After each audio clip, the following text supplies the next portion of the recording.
இப்போ ECR OMR செம்ம connect. Stepstone secret plot near Kovalam ECR. Beach resort plot just 24 lakhs ல. Launching offer ல plot வாங்குங்க 5 lakhs profit.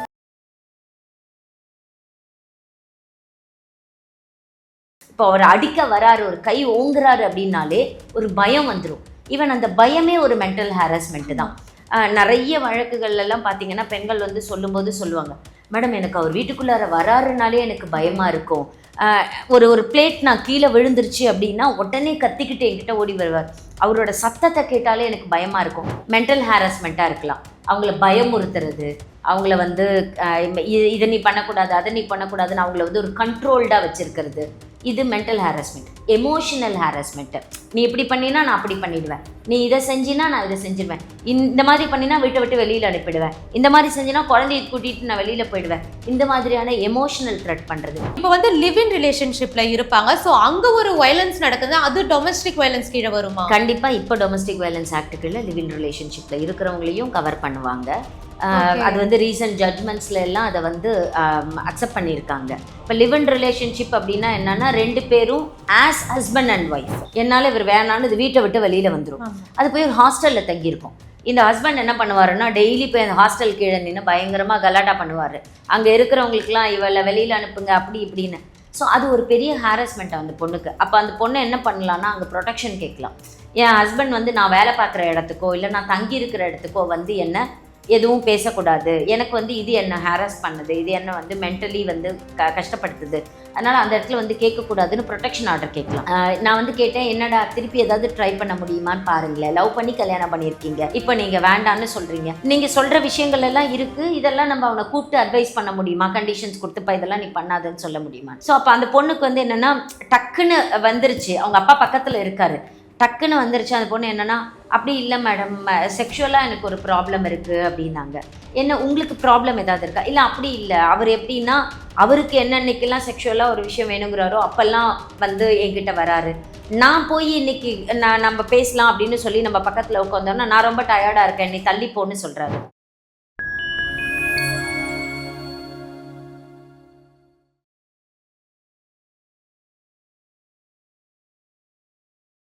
Fine time நேயர்களுக்கு வணக்கம். இன்னைக்கு நம்ம கூட அட்வொகேட் ராஜேஸ்வரி மேம் இணைஞ்சிருக்காங்க. வணக்கம் மேம். இப்போ வந்து ஆல்ரெடி நம்ம பேசினா வரையும் வந்து பெண்களுக்கு எதிரான குற்றங்கள் வந்து நிறைய வந்து நடந்துட்டு தான் இருக்கு. வெளியே நடக்கிறது மட்டும் இல்லாம வீட்டுக்குள்ளேயே கூட பெண்களுக்கு வந்து அவ்வளவா பாதுகாப்பு வந்து இருக்கிறது இல்லை. இப்போ நம்ம ரீசெண்டா பாக்குற நிறைய கேஸ் கூட ஹஸ்பண்டால நிறைய பெண்கள் வந்து பாதிக்கப்பட்டிருக்காங்க, அப்பாவால நிறைய பெண்கள் பாதிக்கப்பட்டிருக்காங்க, அண்ணன். ஸோ இந்த மாதிரி வீட்டுக்குள்ளேயே இருக்க நிறைய பேரால வந்து பெண்கள் வந்து தொடர்ந்து பாதிக்கப்பட்டு தான் இருக்காங்க. ஸோ இன்னைக்கு வந்து நம்ம டொமஸ்டிக் வயலன்ஸ் அப்படின்ற ஒரு விஷயத்தை பத்தி பார்க்க போறோம். இந்த டொமஸ்டிக் வயலன்ஸோட அப்ஜெக்டிவ் என்ன மேம்? இந்த டொமஸ்டிக் வயலன்ஸ் நீங்கள் பெண்களுக்கு எதிராக நடக்கக்கூடிய குற்றங்களில் பெரும்பாலான குற்றங்கள் பார்த்தீங்கன்னா வீட்டுக்குள்ளார தான் நடக்கும். ஆமாம், அவங்க அதிகபட்சமாக வந்து ஒரு மென்டல் ஹாரஸ்மெண்ட். இப்போ நீங்கள் பார்த்தீங்கன்னா ஃபிசிக்கல் ஹாரஸ்மெண்ட்டை தாண்டி மென்டல் ஹாரஸ்மெண்ட் வந்து ரொம்ப அதிகமாக எங்கே இருக்குன்னு பார்த்தீங்கன்னா அது வீட்டுக்குள்ளார மட்டும்தான். ஏன்னா வீட்டுக்குள்ளார இருக்கும்போது பெண்கள் என்னென்னா, அந்த வீட்டுக்குள்ளார இருக்கக்கூடிய ஆண்களுக்கு ஒரு பக்கம் கீழே நம்ம நடந்துக்கணும் அப்படிங்கிற மாதிரியான கல்ச்சர்லேயே நம்ம இருந்துட்டோம். அதனால் நம்மளுக்கு இப்போ என்னென்னா, அப்பா ஒரு வகையில் கொஞ்சம் கோவமாக பேசினார்ல, அப்பா அடித்தா நியாயம், அண்ணன் அடித்தா தப்பு கிடையாது, அண்ணன்லாம் அடிக்கலாம். இப்போ நம்ம வீட்லேயே எப்படி நம்ம சொல்லுவாங்கன்னா, ஒரு அண்ணன் வந்து அடிச்சிருவார் தங்கச்சி, ஆனால் இப்போ நீங்கள் அம்மா கிட்ட போய் கேட்டிங்கன்னா அண்ணன் தானே அடித்தான், அதனால் என்ன தப்பு அப்படின்னு. பட் ஒரு பெண்ணால் மட்டும் இப்போ நீங்கள் என்னென்னா, மன ரீதியாக அவங்க எந்த அளவுக்கு ஸ்ட்ரென்த்தாக இருக்காங்க, எந்த அளவுக்கு ஸ்ட்ராங்காக இருக்காங்க அப்படிங்கிறது ரொம்ப முக்கியம் கிடையாது. ஆனால் ஃபிசிக்கலி அவங்க வந்து மென்னோட வயலன்ஸை அவங்களால தாங்கிக்க முடியாது. இப்போ அவர் அடிக்க வராரு, ஒரு கை ஓங்குறாரு அப்படின்னாலே ஒரு பயம் வந்துடும். ஈவன் அந்த பயமே ஒரு மென்டல் ஹாரஸ்மெண்ட்டு தான். நிறைய வழக்குகள்லாம் பார்த்தீங்கன்னா பெண்கள் வந்து சொல்லும்போது சொல்லுவாங்க, மேடம் எனக்கு அவர் வீட்டுக்குள்ளார வராருனாலே எனக்கு பயமாக இருக்கும். ஒரு பிளேட் நான் கீழே விழுந்துருச்சு அப்படின்னா உடனே கத்திக்கிட்டு என்கிட்ட ஓடி வருவார். அவரோட சத்தத்தை கேட்டாலே எனக்கு பயமாக இருக்கும். இது ஆக்சுவலி ஒரு மென்டல் ஹாரஸ்மெண்ட்டு. இப்போ அந்த பொண்ணுக்கு என்னென்னா, வீட்டுக்குள்ளார ஒரு பிளேட்டு கூட அவங்க ஒரு ஃப்ரீயாக எடுத்து ஒரு யூஸ் பண்ண முடியாது. பிளேட்டு கீழே விழுந்தா இப்போ அவர் எப்படி சொல்லுவார்னா, எனக்கு அந்த பிளேட் கீழே விழுந்து அந்த சத்தம் இருக்குல்ல, அது என்னை இரிட்டேட் பண்ணுது, என்னை இரிட்டேட் பண்ணால் நான் உடனே இப்படி தான் நான் ரியாக்ட் பண்ணுவேன்னு. நீங்கள் நிறைய ஆண்களோட இதில் பார்த்தீங்கன்னா, ஆண்கள் வந்து அவங்களோட கோபத்தை வெளிப்படுத்துகிற விதமே வயலன்ஸாக தான் இருக்கும்.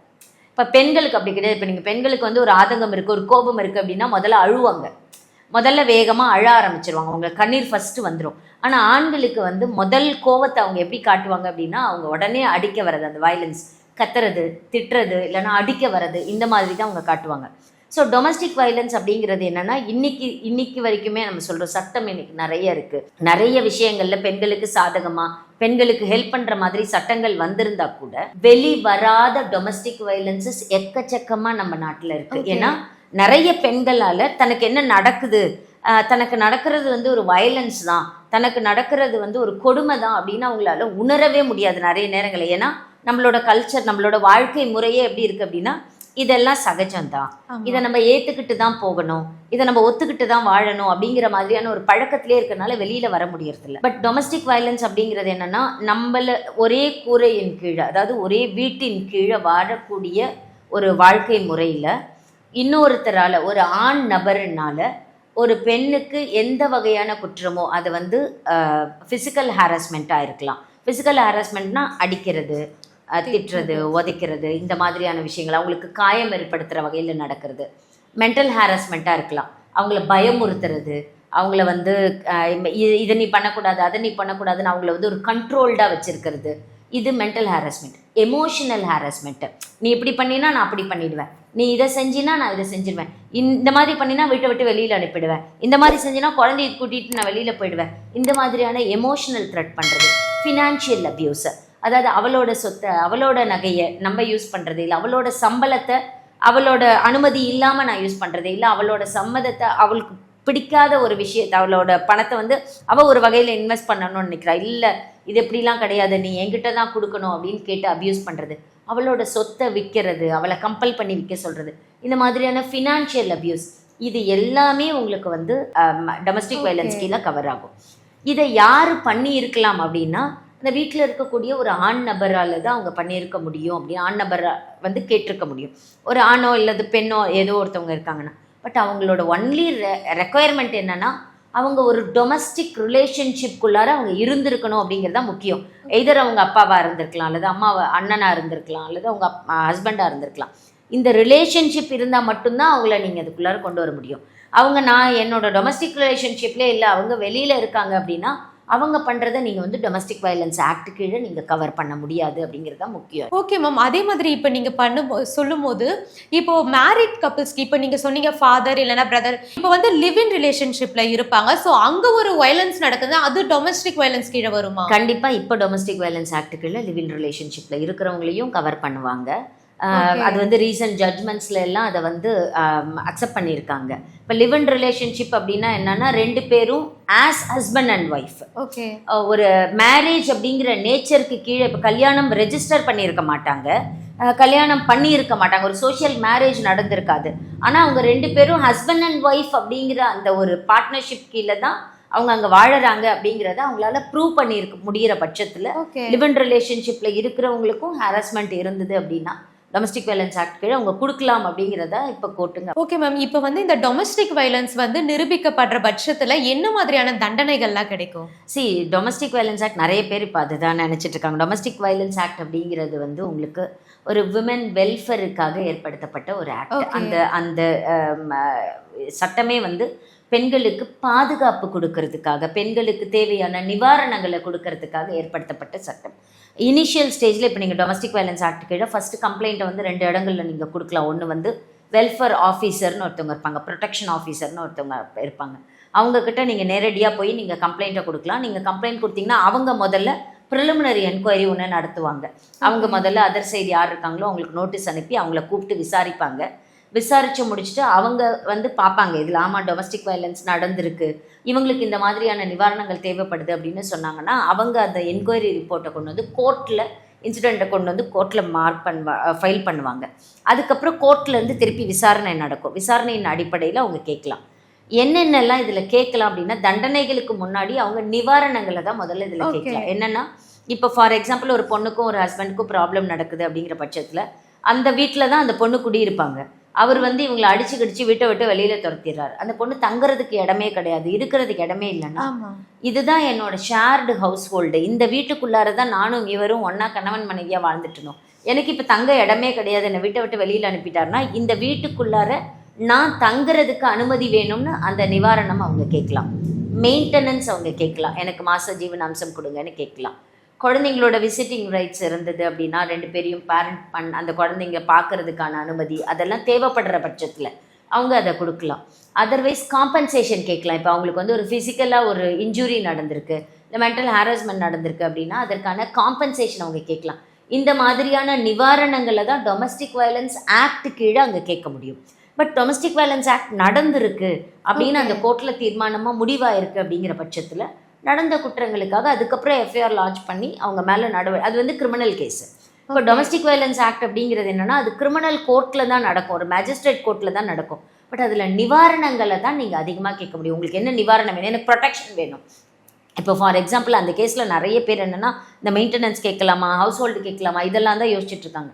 ஆனால் ப்ரொடெக்ஷன் கேட்கலாம். பெண்களுக்கு மிகப்பெரிய பிரச்சனை என்னென்னா அந்த பொண்ணு வந்து எனக்கு இவர் வேணாம், இவர் என்னை அடிக்கிறாரு, இவர் என்னை ரொம்ப கொடுமைப்படுத்துறாரு, என்னால் இவர் வேணான்னு இது வீட்டை விட்டு வெளியில் வந்துடும்.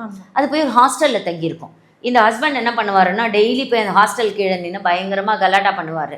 அங்கே இருக்கிறவங்களுக்குலாம் இவளை வெளியில் அனுப்புங்க அப்படி இப்படின்னு. ஸோ அது ஒரு பெரிய ஹாரஸ்மெண்ட் அந்த பொண்ணுக்கு. அப்போ அந்த பொண்ணை என்ன பண்ணலான்னா அங்கே ப்ரொடெக்ஷன் கேட்கலாம். என் ஹஸ்பண்ட் வந்து நான் வேலை பார்க்குற இடத்துக்கோ இல்லை நான் தங்கி இருக்கிற இடத்துக்கோ வந்து என்ன எதுவும் பேசக்கூடாது, எனக்கு வந்து இது என்ன ஹாரஸ் பண்ணுது, இது என்ன வந்து மென்டலி வந்து கஷ்டப்படுத்துது, அதனால் அந்த இடத்துல வந்து கேட்கக்கூடாதுன்னு ப்ரொடெக்ஷன் ஆர்டர் கேட்கலாம். நாட் ஓன்லி த ஹஸ்பண்டோட அம்மா அப்பாவோ இல்லை அவங்களோட ரிலேட்டிவ்ஸை கூட என்னை பார்க்க வரக்கூடாது அப்படின்ற கேட்கலாம். அதே மாதிரி 2 பேரும் சேர்ந்து கல்யாணத்துக்கு அப்புறம் ஏதோ சொத்து வாங்கியிருக்காங்கன்னு வச்சுக்கோங்களேன், அந்த சொத்தை யாருக்கும் எலினேட் பண்ணக்கூடாது, யாருக்கும் மாற்றி தந்துடக்கூடாது, வித்துறக்கூடாது அப்படின்னு சொல்லி அதையும் நீங்கள் ப்ரொடெக்ட் பண்ணுங்க. இந்த சொத்தெல்லாம் நாங்கள் கல்யாணத்துக்கு அப்புறம் சேர்ந்து வாங்கியிருக்கோம், அதை நீங்கள் எனக்கு ப்ரொடெக்ட் பண்ணி கொடுங்க அப்படின்னு அவங்க கேட்கலாம். அந்த மாதிரி ப்ரொடெக்ஷன் ஆர்டர்ஸ் வந்து இவங்க பர்டிகுலராக எனக்கு அதே மாதிரி ரெஸ்ட்ரைன் பண்ணுங்க, எங்கள் கூட வந்து பேசுகிறதுக்கு வராங்க. ஏன் ரிலேட்டிவ்ஸ்க்கெல்லாம் இப்போ நீங்கள் நிறைய பெண்களுக்கு பார்த்தீங்கன்னா கேஸ் எல்லாம் போட்டுட்டு கூட நிறைய பேர் வந்து என்ன கேட்பாங்கன்னா, மேடம் எனக்கு ஃபோன் பண்ணால் கூட நான் எதனாவது பேசிடுவேன், எங்கள் அம்மா கிட்ட போகிறாரு, எங்கள் சித்திக்கிட்ட போகிறாரு, எங்கள் சித்தப்பாட்ட போகிறாரு, எல்லாருக்கும் ஃபோன் போட்டு எனக்கு பேச சொன்னேன்.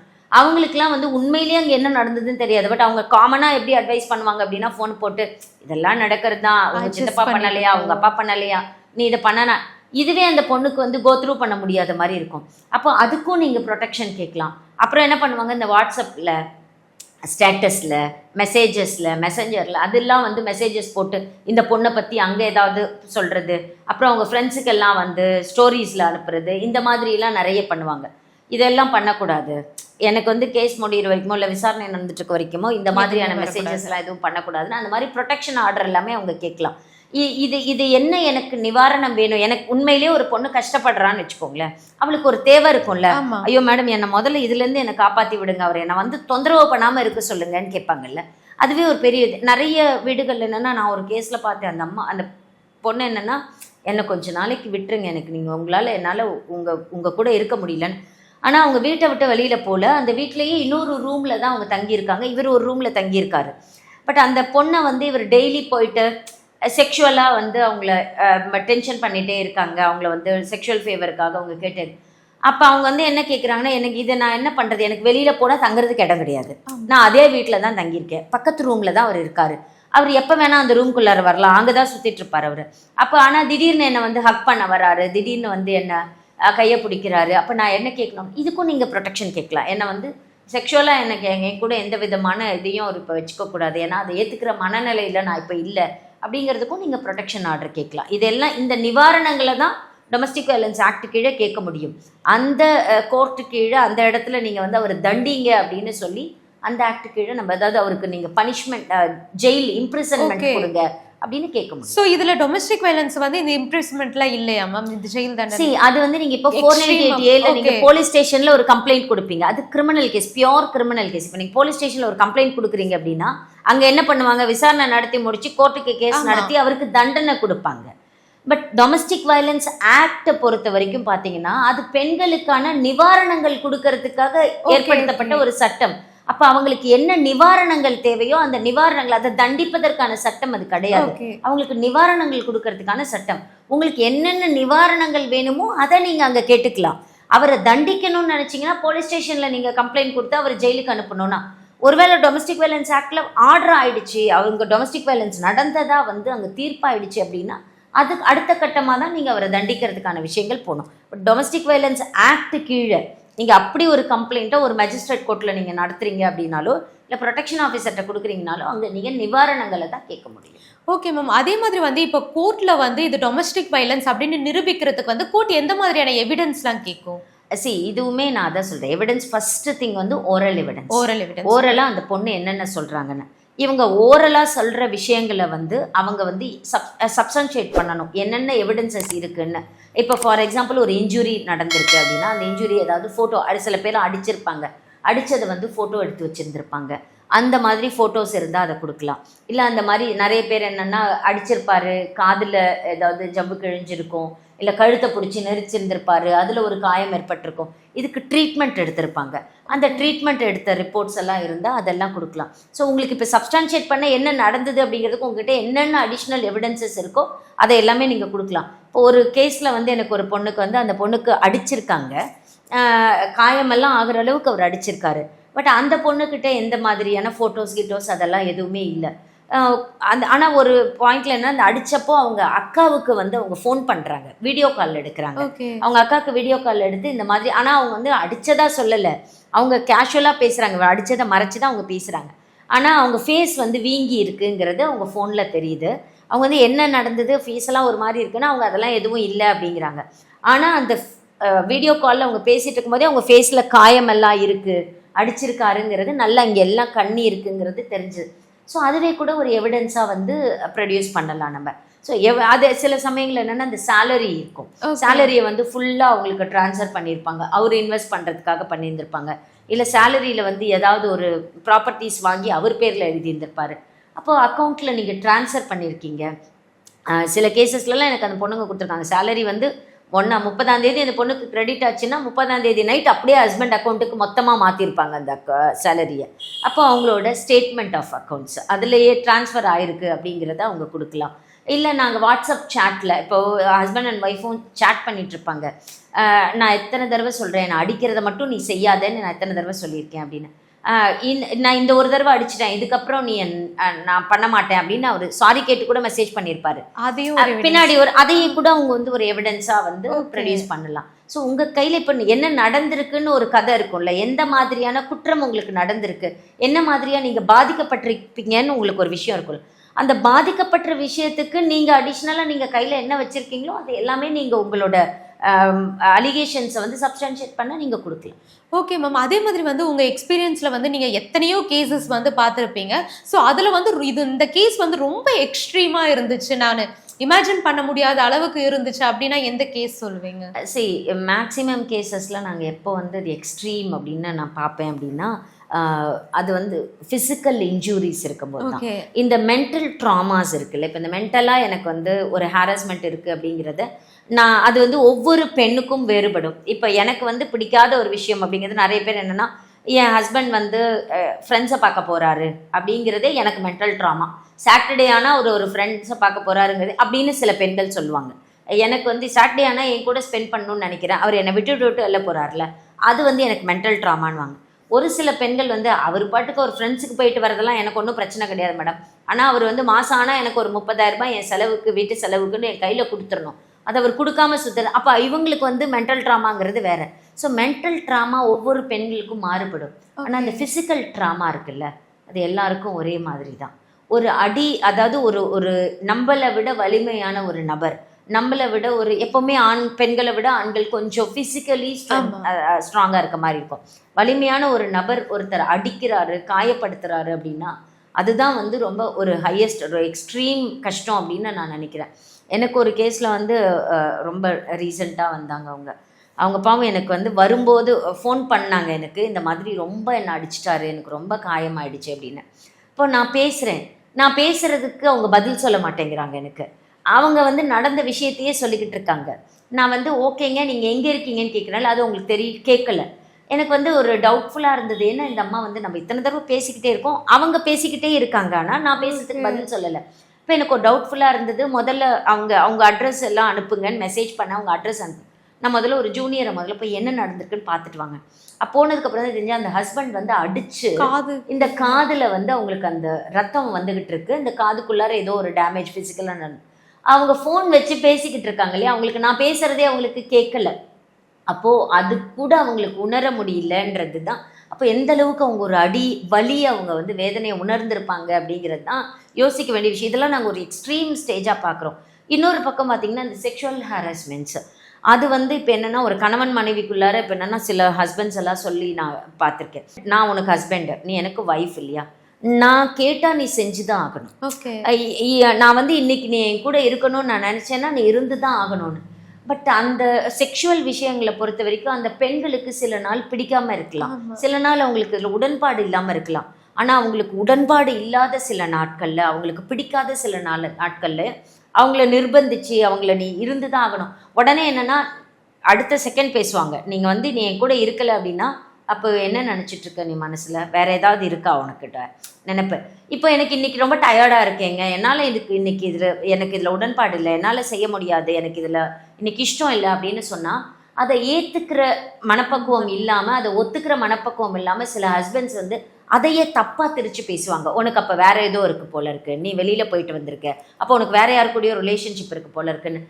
இதுதான் ரொம்ப எக்ஸ்ட்ரீமாக ஒரு பெண்ணை வந்து ஒரு ஈஸியாக அவங்களோட வலையில எடுத்துக்கிறதுக்கு வந்து அந்த கேரக்டர் அசாசினேஷன் வந்து எல்லாருமே யூஸ் பண்ணுற ஒரு டூலாகவே இருக்கு. 100%. அது வந்து இப்போ நீங்கள் என்னென்னா வர எல்லா கேசஸ்லையும் அந்த கேரக்டர் அசாசினேஷன் வந்து ரொம்ப சாதாரணமாகவே இருக்கும். இப்போ இங்கே ஈவன் தவறுகள் செஞ்சுருந்தா கூட, சில நேரங்களில் பெண்கள் சைடில் தவறுகள் இருந்தால் கூட அதை வந்து அவங்களால இப்போ வந்து ஒரு ஒரு 4 பேருக்கு மத்தியில் தன்னோட கேரக்டர் ஒருத்தர் அசாசினேட் பண்ணுறாருங்கிறது அவங்களால ஏற்றுக்க முடியாத ஒரு விஷயமா இருக்கும். அதை வந்து இப்போ நீங்கள் சாதாரணமாக ஒரு பையன் இருக்காருன்னு வச்சுக்கோங்களேன், அவர் வந்து இன்னொரு பொண்ணை கல்யாணத்துக்கு அப்புறமா அவருக்கு ஒரு அஃபேர் இருக்குது அப்படின்னா அதை வந்து இந்த உலகம் ஒரு பெரிய விஷயமா பேசுறதே கிடையாது. அது வந்து ஒரு சாதாரணமாக அவர் அதில் இருக்கார், அவர் மாறிடுவார், அவர் திருந்திடுவார், அவர் திரும்பி வந்துடுவாருன்னு எல்லாம் பேசுகிறாங்க. ஆனால் அதே ஒரு பெண்களுக்கு அப்படி இருக்குன்னும் போது அதை வந்து ஒரு சாதாரணமாக எடுத்துக்கிறதுல ஒரு மிகப்பெரிய குற்றமாக வந்து அந்த பெண்கள் மேலே திணிக்கப்படும் போது அப்போ அவங்க என்ன நினைக்கிறாங்க அப்படின்னா, இதை வந்து நம்ம இதுதான் எனக்கு இழைக்கப்படுற மிகப்பெரிய கஷ்டம், இவர் என்ன இப்படி பேசுகிறாரு, இவர் என்ன அப்படி பேசுகிறார். ஒருவேளை அந்த பெண் அந்த மாதிரி தப்பே பண்ணலைன்னு வச்சுக்கோங்களேன், நீ ஏன் இதை பண்ண மாட்டேங்கிற, இதை நீ ஏன் ஒத்துக்க மாட்டேங்கிற, அப்போ நீ ஏன் கூட ஒன்றா இருக்க மாட்டேங்கிற அப்படின்னு கேட்கும்போது நீ வந்து வேறு ஏதோ ஒரு காரணம் இருக்குது அப்படின்னா அந்த பொண்ணு நிஜமாகவே அப்படி வந்து தப்புமே பண்ணலன்னா அவளோட மனம் எந்த அளவுக்கு பாதிக்கப்படும் அப்படிங்கிறத தான் நம்ம உணரணும். ரெண்டாவது என்னென்னா, இந்த ஃபிசிக்கல் விஷயம், செக்ஷுவல் விஷயங்கள் அப்படிங்கிறதுக்கு அந்த பெண் ஒரு தனி இண்டிவிஜுவல், அவளுக்கு அதில் ஒரு விஷயங்கள் இருக்கலாம், அவளோட டயர்ட்னஸ் ஒரு காரணமாக இருக்கலாம், அவளுக்கு பிடிக்காமல் இருக்கலாம், அவளுக்கு அன்னைக்கு அதில் இன்ட்ரெஸ்ட் இல்லாமல் இருக்கலாம், அவள் ஒரு தனி இண்டிவிஜுவல் தான், அவளுக்கு அதில் உடன்பாடு இல்லை அப்படின்னா நம்ம ஒத்துக்கணும் அப்படின்னு நினைக்காத கணவன்கள் அதற்காக நிர்பந்திக்கிறது தான் மிகப்பெரிய கஷ்டமாக நான் வந்து பார்க்குறேன். ஏன்னா அதுதான் எக்ஸ்ப்ரெஸ் பண்ண முடியாத ஒரு இடத்துல நான் பெண்களை வைக்கிறதா பார்க்குறேன். நிறைய கேசஸில் நீங்கள் இப்போ கூட நாங்கள் பார்க்கும்போது பார்த்தீங்கன்னா, என்னை அடிச்சிருக்காரு மேடம்னு ஈஸியாக சொல்லிடுவாங்க, என்னை வந்து இந்த மாதிரி காயப்படுத்தியிருக்காரு மேடம்னு சொல்லுவாங்க, என் பணமெல்லாம் இப்படி வாங்கி அழிச்சிட்டாரு மேடம்னு சொல்லியிருப்பாங்க, என்னை இப்படிலாம் திட்டுறாருன்னெல்லாம் சொல்லுவாங்க. ஆனால் இந்த ஒரு படுக்கை அறைக்குள்ளார நடக்கக்கூடிய கஷ்டங்கள் இருக்குல்ல, அங்கே வந்து இவங்களுக்கு பிடிக்காத ஒரு விஷயம், இவங்க நடக்கக்கூடாதுன்னு நினைக்கிற ஒரு விஷயம் நடந்திருந்தது அப்படின்னா அதை எக்ஸ்பிளைனே அவங்களால பண்ண முடியாது. இப்போ நாங்கள் லேடி அட்வொகேட்ஸாக இருக்கும்போது சில நேரங்களெல்லாம் என்ன பண்ணுவாங்கன்னா, மேடம் எல்லாரையும் கொஞ்சம் அனுப்பிச்சிட்டு நான் அவங்க கூட ஒரு 5 நிமிஷம் பேசணும் அப்படின்னு நம்மக்கிட்ட பேசுவாங்க. ஒருவேளை ஒரு ஜென் அட்வொகேட் கிட்ட போனால் இதை அவங்களால எக்ஸ்பிரஸ் கூட பண்ணியிருக்க முடியாது. நாங்கள் அப்போ தான் நினைப்போம் என்னென்னா, ஒரு தனக்கு நடந்தது ஒரு குற்றம்னா கூட அந்த குற்றத்தை போய் ஒரு இடத்துல எக்ஸ்பிளைன் பண்ணணும். ஓகே, ஒரு போலீஸ்கிட்ட போய் சொல்லணும், இல்லை நான் வந்து ஒரு தெரிஞ்ச ஒருத்தவங்கிட்ட சொன்னேன்னா அது அவங்களால சொல்ல முடியாது. இப்போ ஃபார் எக்ஸாம்பிள் என்னென்னா, எனக்கு ஒரு கேஸில் ஒரு பொண்ணு வந்தாங்க, அவங்க அப்பாவை கூட்டிகிட்டு என்கிட்ட வந்திருந்தாங்க. அவங்க அப்பா உட்காந்து பேசிக்கிட்டே இருக்காரு. நான் வந்து கேட்டேன், என்னடா திருப்பி ஏதாவது ட்ரை பண்ண முடியுமான்னு பாருங்களேன், லவ் பண்ணி கல்யாணம் பண்ணியிருக்கீங்க, இப்போ நீங்கள் வேண்டான்னு சொல்கிறீங்க, நீங்கள் சொல்கிற விஷயங்கள் எல்லாம் இருக்குது, இதெல்லாம் நம்ம அவனை கூப்பிட்டு அட்வைஸ் பண்ண முடியுமா, கண்டிஷன்ஸ் கொடுத்துப்பா இதெல்லாம் நீ பண்ணாதுன்னு சொல்ல முடியுமா? ஸோ அப்போ அந்த பொண்ணுக்கு வந்து என்னென்னா டக்குன்னு வந்துருச்சு, அவங்க அப்பா பக்கத்தில் இருக்காரு, டக்குன்னு வந்துருச்சு. அந்த பொண்ணு என்னென்னா, அப்படி இல்லை மேடம், செக்ஷுவலாக எனக்கு ஒரு ப்ராப்ளம் இருக்குது அப்படின்னாங்க. என்ன உங்களுக்கு ப்ராப்ளம் ஏதாவது இருக்கா? இல்லை அப்படி இல்லை, அவர் எப்படின்னா அவருக்கு என்னன்னைக்கெல்லாம் செக்ஷுவலாக ஒரு விஷயம் வேணுங்கிறாரோ அப்போல்லாம் வந்து என்கிட்ட வராரு, நான் போய் இன்னைக்கு நம்ம பேசலாம் அப்படின்னு சொல்லி நம்ம பக்கத்தில் உட்காந்தோம்னா நான் ரொம்ப டயர்டாக இருக்கேன், நீ தள்ளி போன்னு சொல்கிறாரு. இப்போ அவங்க இதை வந்து சொல்லிட்டாங்க, பக்கத்தில் அவங்க அப்பா உட்காந்துருக்காரு, அவங்க அப்பா உட்காந்துருக்கிறது தெரியாமல் நாங்கள் என் கூட அவங்க இன்ட்ராக்ட் பண்ணுறதுனால சொல்லிட்டாங்க.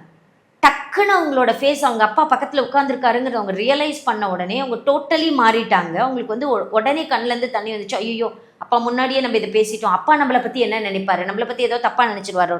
அவங்க அப்பாவுக்கும் இது அங்கே அது வரைக்கும் இவர் கேள்விப்படாது. ஏன்னா அவர் எப்படி ஒரு விஷயம் கேள்விப்பட்டிருப்பாருன்னா இவர் அடிக்கிறாரு திட்டுறாரு இதை தான் நினச்சிட்டு வந்திருப்பார். இவர் ஒரு கேள்விப்படாத ஒரு விஷயம். 2 பேருக்குமே வந்து எமோஷ்னலாக அங்கே ஒரு பெரிய விஷயம் நடக்குது. அப்போது என்னென்னா இந்த விஷயத்தை நம்ம எப்படி பார்க்கணுன்னா, ஒரு பொண்ணால் தனக்கு நடக்கக்கூடிய ஒரு அநீதியை, தனக்கு நடக்கக்கூடிய ஒரு கஷ்டத்தை தன்னோட அப்பா தான், ஆனால் அவர் முன்னாடி அவரால் சொல்ல முடியல. ஓகேவா? அப்போது தான் அப்பா முன்னாடி, தான் அம்மா முன்னாடி, தான் தம்பி முன்னாடி, அண்ணன் முன்னாடி சொல்ல முடியாத ஒரு விஷயம் இருக்குது. அந்த இடத்துல அவளுக்கு அநீதி நடக்குது அப்படின்னா அதுதான் உலகத்தின் மிகப்பெரிய குற்றமாக நான் பார்க்குறேன். ஏன்னா எனக்கு நடந்தது அநீதின்னு கூட அவளால் குரல் எழுப்ப முடியல அப்படின்னா அது மிகப்பெரிய குற்றம்ங்கிறது தான். ஓகே மேம், நிறைய விஷயங்கள் டொமஸ்டிக் வயலன்ஸ் பற்றி நிறைய விஷயங்களை எங்கள் கூட ஷேர் பண்ணிக்கிட்டீங்க. உங்களுடைய நேரத்துக்கு ரொம்பவே நன்றி மேம்.